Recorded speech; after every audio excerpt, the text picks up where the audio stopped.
ሰላም ጤና ይስጥልኝ ውድ የዩቲዩብ ቻናል ቤተሰቦች፣ የሰዓቱን ሰበር መረጃዎች ይዤላችሁ ቀርቤያለሁ። ከዜናዎቹ ጋር እስከ ፍጻሜው አብራችሁን ቆዩ። የትግራይ ክልል ባለስልጣናት በምዕራብ ትግራይ ዞን አዲስ ወታደራዊ ግጭት መቀስቀሱን ገለጹ።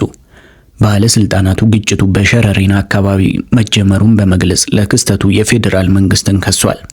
ህወሓት የሚመራው የትግራይ ክልል አስተዳደር ባወጣው መግለጫ የፌዴራል መንግስት በምዕራብ ትግራይ ክልል ግልጽ ወታደራዊ ጥቃት መክፈቱን ገልጾ ይህም በሁለቱ ወገኖች መካከል ሲኖር የቆየውን ውጥረት እያባባሰው ነው ብሏል። በተያያዘ ዜና በኢትዮ ሱዳን የድንበር መስመር በኩል የተሰነዘረውን ወታደራዊ ትንኮሳ የሀገር መከላከያ ሰራዊት ማክሸፉንና የኢትዮጵያ አየር ኃይል በወሰደው ከባድ የአጸፋ እርምጃ የጠላትን የጦር መሳሪያ ማከማቻ ማውደሙ ምንጮች ለአዲስ ሪፖርተር ገለጹ። አንዳንድ የተገኙ መረጃዎች እንደገለጹት ከሱዳን በኩል ተነስተው በሸረሪና የድንበር አካባቢ ትንኮሳ ፈጽመው የነበሩት አርሚ 7 የተባሉ የትነግ ታጣቂዎች ከመከላከያ ሰራዊቱ ጋር በተደረገ ጥንካሬ የተሞላበት የተኩስ ልውውጥ ጥቃታቸው ሙሉ በሙሉ ከሽፎ ወደ ኋላ እንዲመለሱ ተደርጓል።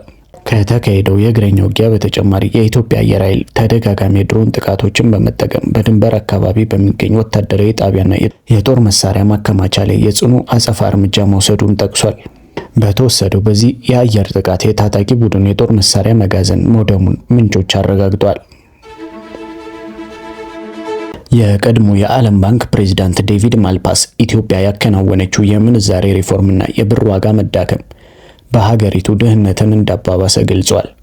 በብር ደሞዝ የሚከፈላቸው ዜጎች የግዢ አቅማቸውና የተጨባጭ ገቢያቸው በእጅጉ መቀነሱንም አስታውቋል።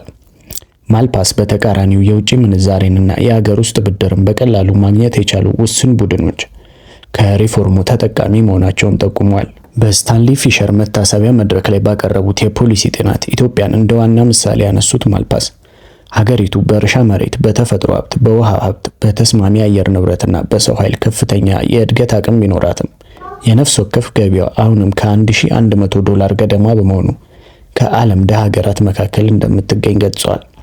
በተጨማሪም የዓለም ባንክ በኢትዮጵያ ወደ 200 የሚጠጉ ፕሮጀክቶችን በገንዘብ መደገፉንና 43 ፕሮጀክቶች አሁንም በትግበራ ላይ መሆናቸውን በማስታወስ ያለው የልማት ድጋፍ ከሀገሪቱ የኢኮኖሚ እውነታ ጋር የሚጣጣም ውጤት እንዳላመጣ አመልክቷል። በትላንትናው ዕለት ከሞሮኮ መነሻቸውን አድርገው ስፔንን አጥለቅልቀው የነበሩ ስደተኞች ወደ መጡበት እየተመለሱ ይገኛሉ።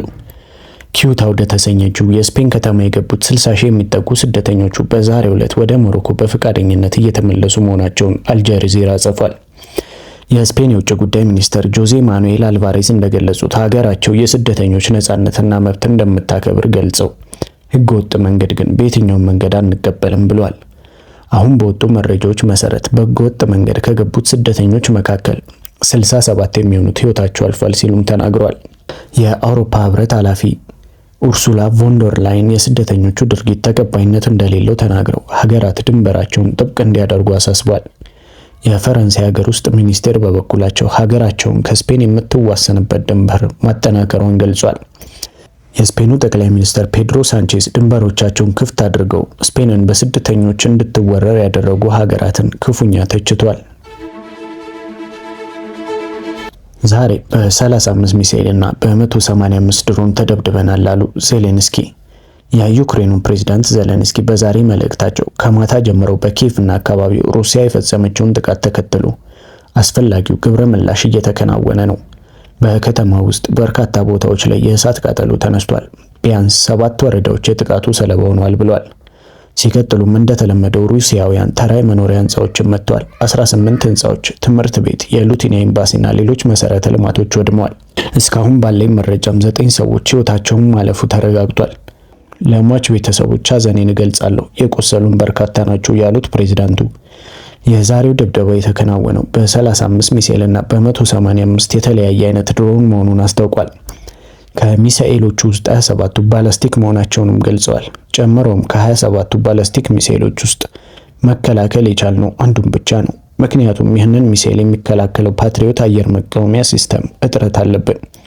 ይህ እጥረት ሩሲያ እንዲህ አይነት ጥቃቶችን እንድትፈጽም የሚያበረታታ ሆኗል ካሉ በኋላ አጋሮቻቸው ዛሬ ነገ ሳይሉ እነዚህን የፓትሪዮት ሲስተሞች እንዲሰጧቸው ጥሪ አቅርበዋል።